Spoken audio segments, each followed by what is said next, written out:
Colors. So every day we are surrounded by different colors. Everywhere we go, we see colors and we are drawn to beautiful colors. As little children, we learn the colors of the rainbow. We learn that the leaves of the trees are green, the sun yellow, the dirt brown, the sky and the ocean blue. And now as adults, we make decisions based on certain colors that we like. The color of cars that we drive, even the color of clothes that we wear, and even how we decorate our homes. There's something about colors that triggers our minds, our thoughts, our emotions, and even our memories. I remember when I was in college, I was required to read all these textbooks.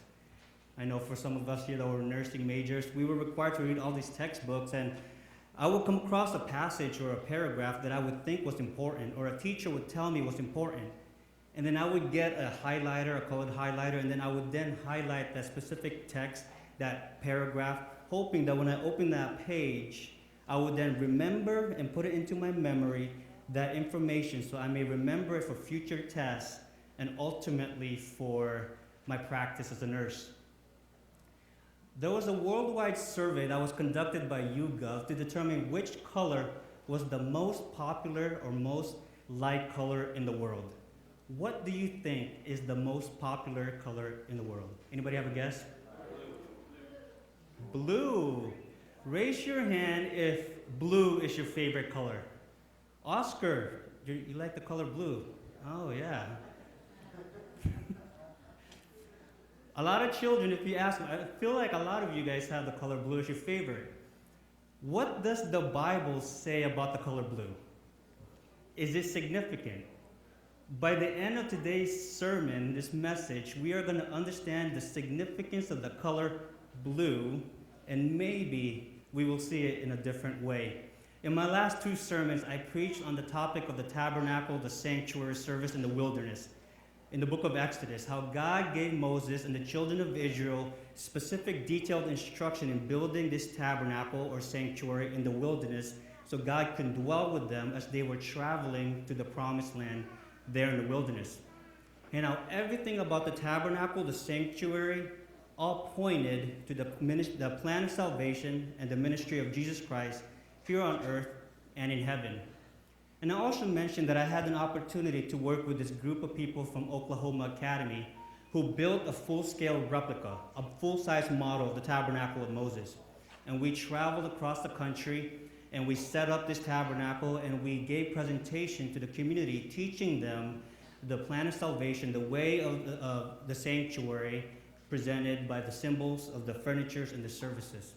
Today's message is also taken from the tabernacle, in particular the lesson regarding the color blue. So very briefly, okay, I think I need to turn this on. So I don't know if you guys could see this. I'm going to show you, I showed you guys this last time. I want to briefly show you the pictures here. So this is the tabernacle that I work with, the Messiah's Mansion, the full-scale replica. You see here the eastern gate and the two furnitures in the courtyard. Now, Ernest, I know you said you guys are studying the tabernacle, right? So I can call in your students and they would know some of the answers, right? That's right. So the two furnitures there is called, the first one closer to the gate is called what? The altar of sacrifice. That's right. And the second one is called the laver. The laver was filled with water, and they would use that water to clean themselves, the priest and the high priest. Everything in this courtyard was made out of wood and bronze. So here's the altar sacrifice where they sacrifice animals every single day. And now we're moving quickly to the holy place. Now everything in here, we have the 7 golden candlesticks, the table of showbread, and we have the altar of incense. The altar of incense would have smoke go up over the veil into the most holy place. Everything in this room was made out of wood and gold, okay? And now we move into the final room, which is the what? Anybody? The most holy place. And only one piece of furniture was in the most holy place, the Ark of the Covenant. And only one person was allowed to go inside this room, the high priest. And this Ark of the Covenant, you see the veil there also separating the holy from the most holy place. The Ark of the Covenant was made out of wood, overlaid with gold, And between those two angels, those cherubim angels, on top of that was the mercy seat, on top of that Ark of the Covenant. And what was on top of that mercy seat? The Shekinah glory, the presence of God. And inside the Ark of the Covenant were three articles: the pot of manna, Aaron's rod that budded, and the 10 commandments that God gave Moses there on the mountain. And here was the presence of God. This Ark of the Covenant and this room here represented heaven, and this piece of furniture represented the throne of God in heaven, because this is where the presence of God. Now, everything about the tabernacle, the detailed instructions, how they built the furnitures, and even the services, was all significant and all pointing to Jesus Christ. But one thing we tend to forget is that God also gave them specific instruction as they were traveling to the promised land in how they would pack these furnitures. And we don't really talk about that. And we're going to study and understand that there's a reason that God gave them a specific packing instruction. So if you read in the book of Numbers, chapter 4, 5 to 13, you will read the actual packing instruction that God gave the children of Israel. Verse 5. Numbers 4, verse 5. When the camp prepares to journey, Aaron and his sons shall come, and they shall take down the covering veil and cover the ark of the testimony, which is the ark of the covenant, with it. Then they shall put on it a covering of badger skin, and spread over that a cloth entirely of what color? Blue. Blue cloth, and they shall insert its poles. Verse 7. On the table of showbread they shall spread a blue cloth, and put it on the dishes, the pans, the bowls, and pitchers for pouring, and the showbread shall be on it. They shall spread over them a scarlet cloth, and cover the same with a covering of badger skin, and they shall insert its poles. And they shall take a blue cloth, and cover the lampstand of the light with its lamps, its wick trimmers, its trays, and all of its vessels, oil vessels, with which they serviced it. Verse 10. Then they shall put it with all the utensils in a covering of badger skin, and put it on a carrying beam. Over the golden altar, which is the altar of incense, they shall spread a blue cloth, and cover it with a covering of badger skin, and they shall insert its poles. Then they shall take all the utensil service with which they minister in the sanctuary, put them in a blue cloth, cover them with a covering of badger skin, and put them on a carrying beam. You guys see a little common theme with this packing instruction? So the four furnitures in the holy, most holy place was covered with a blue cloth, okay? Except the altar of sacrifice was covered completely with the blue cloth, instead of the other three, which is the first covering. Now verse 13, and they shall take away the ashes from the altar, which is the altar of sacrifice in the courtyard, and spread a what color of cloth? Purple. So everything was blue, and now purple. And I want you guys to take note of this color purple cloth and see that there's also a significance why this altar of sacrifice in the courtyard was colored with purple instead of blue. Now why blue cloth? Where else do we see the color blue in the tabernacle? So here's just a little bit of a summary. So the Ark of the Covenant, the veil covered it, the badger skin, and then on top was completely covered with blue. The table of showbread, the golden lampstand, and the altar of incense was covered with blue first, and then on top of that was a badger skin. Okay, so there's a difference. The altar sacrifice is the only one that was actually visible, that it was covered with blue. And the brazen altar, which is the altar sacrifice, was covered with purple, not blue. Where else do we see the color blue? The high priest, in Exodus chapter 39, you read the garments and the clothes of the high priest. Who does the high priest represent? Anybody? Jesus Christ. So the clothing of the high priest was significant. I want you guys to take notice of the breastplate on this high priest's chest. What was on that breastplate? 12 stones. The 12 stones represented what? The 12 tribes of the children of Israel, which was represented by the 12 disciples, which ultimately represents you and me, God's people. And that breastplate was then tied to the ephod of the chest of that high priest. Now let's notice the description of that ephod. Exodus chapter 39, 21 to 22. They shall bind the breastplate by means of its rings of the ephod using a what color cord? A blue cord, so that it is above the intricately woven band of the ephod, and so that the breastplate does not come loose from the ephod. So the breastplate, which had the 12 stones, was attached to the ephod by a blue cord. Verse 22. And made sure that that blue cord didn't come loose, that it made sure that it was tight to the chest of the high priest. Verse 22. He made the robe of the ephod a woven work all of blue. What's up with all this blue here in the tabernacle? One last example, and we're going to make a connection with the significance of this color blue. Numbers 15:38 to 40. The high priest also had these tassels on the bottom of their garments. And notice the description of these tassels. Speak to the children of Israel, tell them to make tassels on the corners of their garments and throughout their generation, and to put a what? A blue thread in the tassels of the corners, and you shall have the tassel that you may look upon it and remember all the commandments of the Lord and do them, and that you may not follow the harlotry to which your own heart and your own eyes are inclined, and that you may remember and do all the commandments and be holy for your God. So let's connect this. The high priest would walk around, they would see the beautiful clothing of the high priest, and they would look at these tassels at the bottom of their garments, and they would see that blue thread, and two things were supposed to happen. Immediately, it was supposed to trigger their minds, their memory, and they were to remember what?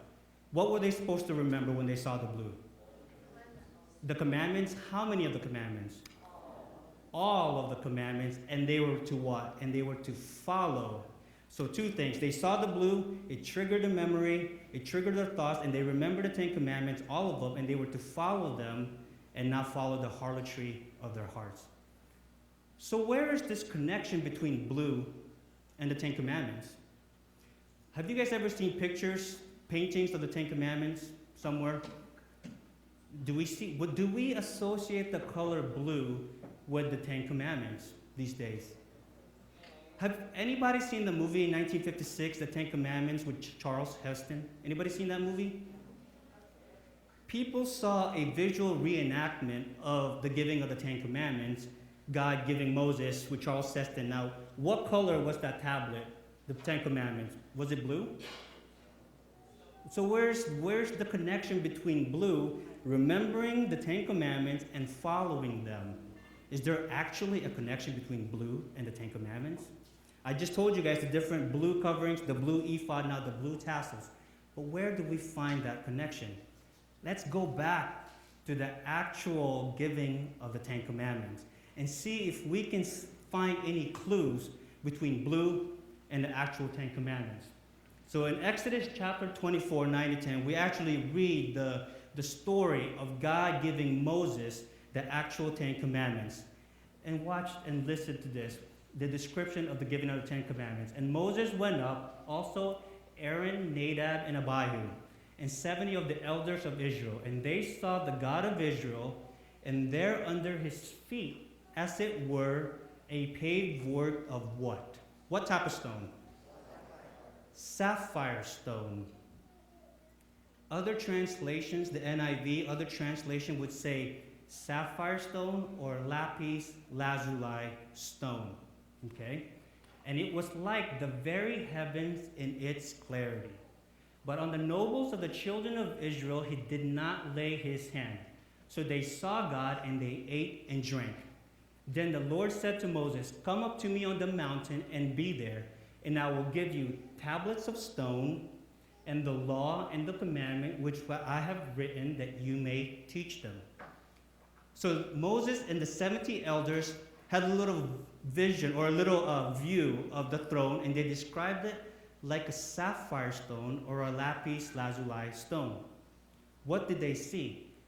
Ezekiel also had a vision of the throne of God.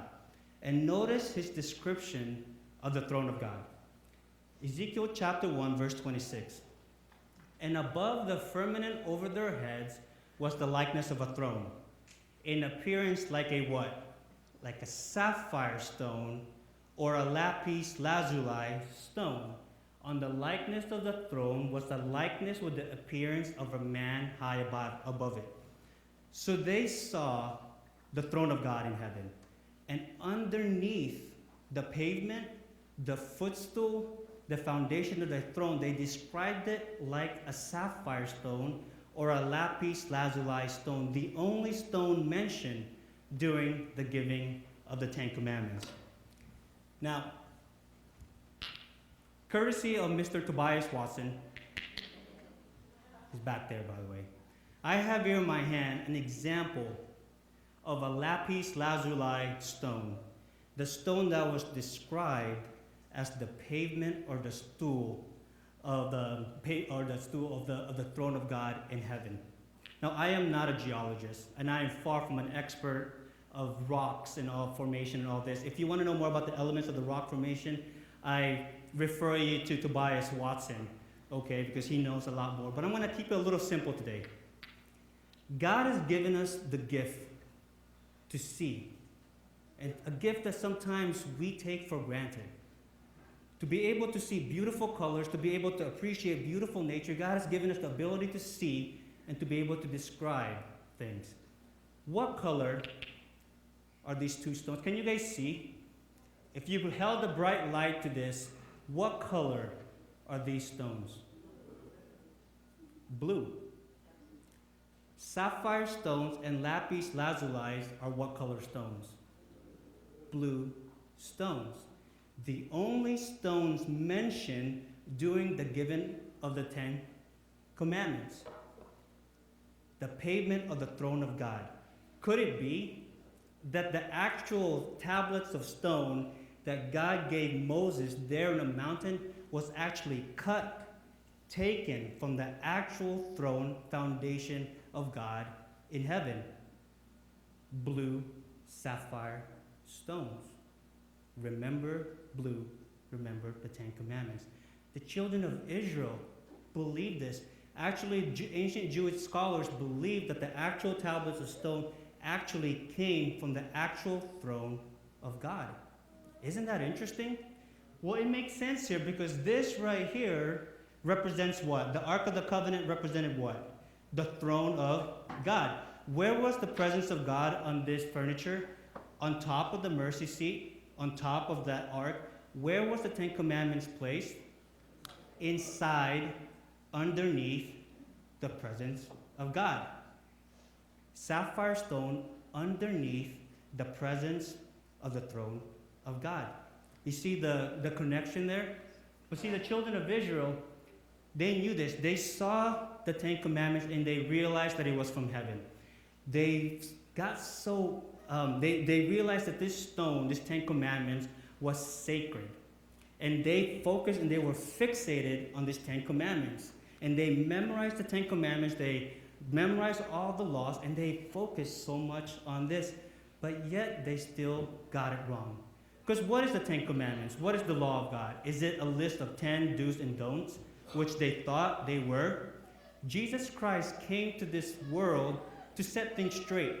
He's like, okay, you guys are focusing so much on these 10 laws, these 10 commandments. This is what the Ten Commandments are all about. Jesus Christ said in Matthew 22:37-40, they asked him, what's the greatest commandment out of all 10 of them? And what was his response? He said, Jesus said to him, you shall love the Lord your God with all your heart, all your soul, and with all your mind. This is the first and greatest commandment. And the second is like it, you shall love your neighbor as yourself. On these two commandments hang all the law and the prophets. So Jesus Christ said, we tend to complicate things too much. He says, the law of God, the Ten Commandments, is just love. Love God with all that you are, and love your neighbors, love your family, love your friends, love everybody. And then Jesus Christ also said in Matthew 5:17, do not think that I came to destroy the law or the prophet. I did not come to destroy, but to what? But to fulfill. Ever heard that term says that Jesus done away with the law? He says he came to fulfill the law. And Romans 7:12 says, therefore the law is holy, and the commandment holy, just, and good. But who is holy, just, and good? Jesus Christ. Jesus Christ said the law is love, Love God, love others. And Jesus Christ says the law is fulfilled in me. So this is the law of God. It is the Ten Commandments. It is a 10 list of do's and don'ts. It is the law of God. It is taken from the actual foundation of the throne of God in heaven. It also reflects the character of God, which is love fulfilled in Jesus Christ, which is ultimately the law of love. This is the connection between blue and the Ten Commandments. The blue cloth covering the Ark of the Covenant represents that in the throne of God in heaven, God's character, God's law completely covers his kingdom, completely covers his throne. The blue ephod on the chest of the high priest that bound the breastplate that had the 12 stones, it is the law of love, the law of God fulfilled in Christ that binds us close to his heart. You see, God is, in his infinite wisdom, realized and knew and created us to be visual people. He created us to see beautiful colors and to remember and to learn. Why blue?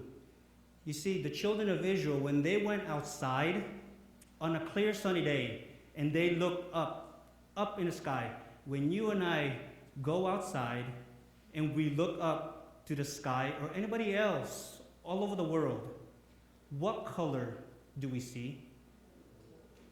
The blue sky. 70% of the world is covered in ocean water. What color is the ocean water? Some say blue. Some say green, but we say blue. Blue is the color that you and I will see most in our life. Do you think that's coincidence?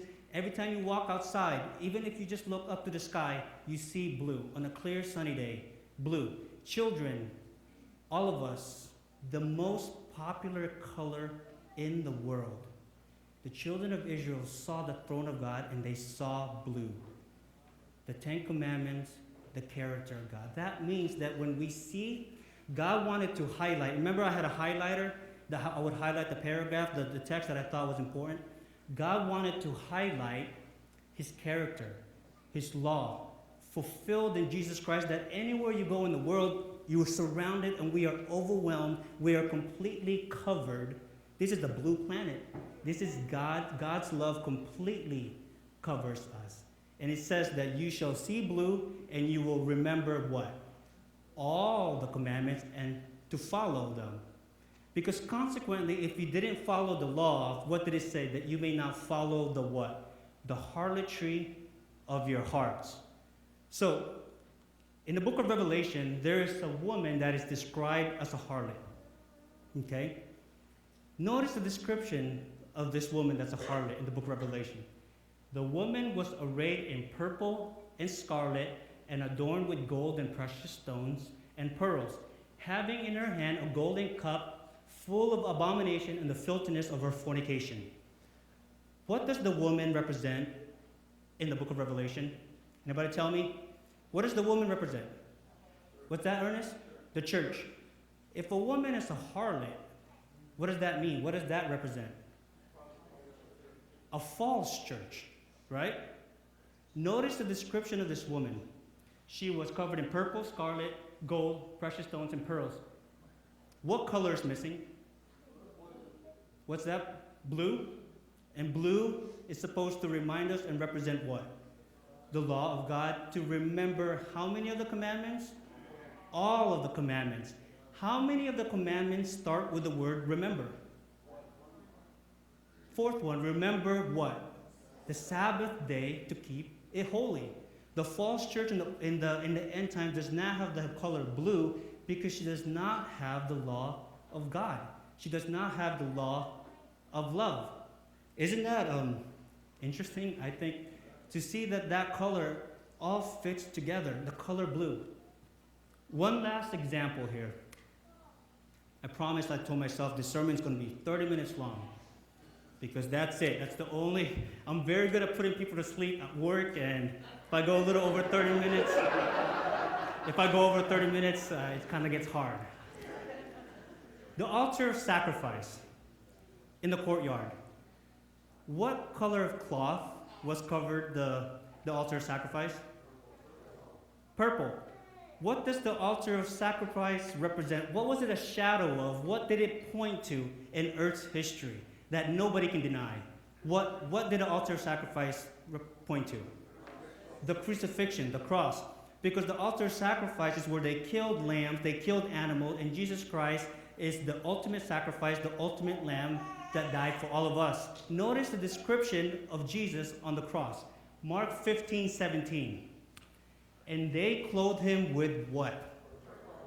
Purple robe, and they twisted a crown of thorns and put it on his head. Purple cloth, purple robe. You see the connection there? But why purple? Why not blue? Why not red? Why not gold? Let's go back. Any artists here? Anybody that likes to paint?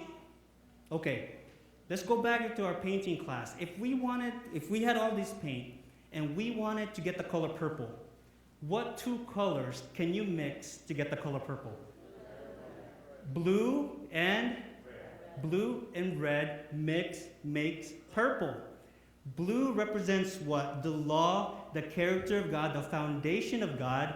Red represents blood. You see, red blood is an earthly concept. Okay, it is here on this earth that we sin and that blood was required to pay to forgive us of our sin. Blue, the law, is the celestial, heavenly origin. Jesus Christ came down from heaven, 100% God, said, I did not come to destroy, but to what? To fulfill the law. Jesus Christ represented that blue, the foundation of his throne, became man, 100% man, died for us, was sacrificed and bled, representing the red. Blue and red mixed together gives what? Purple. Isn't that a beautiful thing? You and I cannot separate the law of God from Jesus, because Jesus Christ said, I came to fulfill the law. You see, Satan likes to divide and cause confusion. The children of Israel, yes, they were given the law, but they focused on the blue part. They focused on the law, not regarding the blood atoning sacrifice that was needed to forgive them. And now do we hear this talk, this idea that Christ has done away with the law, trying to take away the law from Jesus Christ. Blue representing the law of God, red representing the blood sacrifice that Jesus Christ shed for you and I. You mix it and you get purple. But what does purple mean? What does purple symbolizes? What does this represent? What's that, Shai? Royalty. Jesus Christ, 100% God, blue, 100% man, died with blood. Purple, Jesus Christ is the King of Kings, the Lord of Lords of our universe, of our hearts. But see, when you and I follow, because the lesson is to remember and to follow. They got it wrong because they followed the 10 do's and don'ts. It was never to follow the 10 do's and don'ts. It was always to follow Jesus Christ. Because when you and I follow Jesus Christ, 1 Peter 2:9, but you are a chosen generation, a what? A royal priesthood, a holy nation, his own special people, that you may proclaim the praises of him who called you out of darkness into his marvelous light. So you and I are also royal priesthood, destined to inherit the kingdom of God. But how do we get that purple robe? How do we get that purple royalty? By following Jesus Christ, because he is the one that fulfilled the law. He is the one that shed and bled for us so that you and I can have that royalty, so that you and I can have we are destined for the kingdom of God. Brothers and sisters, this is a topic here that we don't really put together. Blue and the Ten Commandments. Is God the same yesterday, today, and tomorrow? Why would Jesus do away with the actual foundation of the throne of God? It says right there in the Bible that they saw the throne in heaven and they saw blue sapphire, lapis lazuli stone, and then God gave Moses an actual stone written with his own finger. We cannot take away the law from Jesus Christ because he is the fulfillment of the law. But at the same time, let's not make the mistakes of the children of Israel and concentrate on the law and get fixated on the sacredness of the law, because it is also about his blood. It is also about his sacrifice. Jesus Christ, 100% God, 100% man, showed us there in the symbols that he is royalty. He is the true King of Kings, and that you and I are also royal priesthood. God has given us the ability to learn. For those of us here that can see, let's not take for granted, and let's not take for granted the ability to see beautiful colors. When you go outside and you see the vastness of the blue covering the world, remember what? All the commandments, which is what? The character of God, which is love, which is fulfilled in Jesus Christ, and that God's love completely covers our entire world. When we see red, remember that the red represents the blood of Christ, his humanity, his suffering for you and for me, so that we don't have to follow all these 10 commandments to be saved. It is his blood that saves us, that atones us of our sins. And when we see purple, remember that you and I are destined for the throne of God, and that you and I are royalties. We are royal priesthood. Don't let anybody else tell us otherwise. We are a chosen generation, and we are to tell the world the character, the love of God, to love God, and to love our neighbors, to love our family, to love everybody. That's all it is. Make it simple, right? Jesus Christ, don't get fixated on all these laws, all these rules. Just love him, love God, and love everybody. Closing song that I've chosen this Sabbath, it's called Oh, How I Love Jesus. We tend to complicate things, you know. Just love God. Follow Jesus and know that we are destined for his kingdom. Thank you.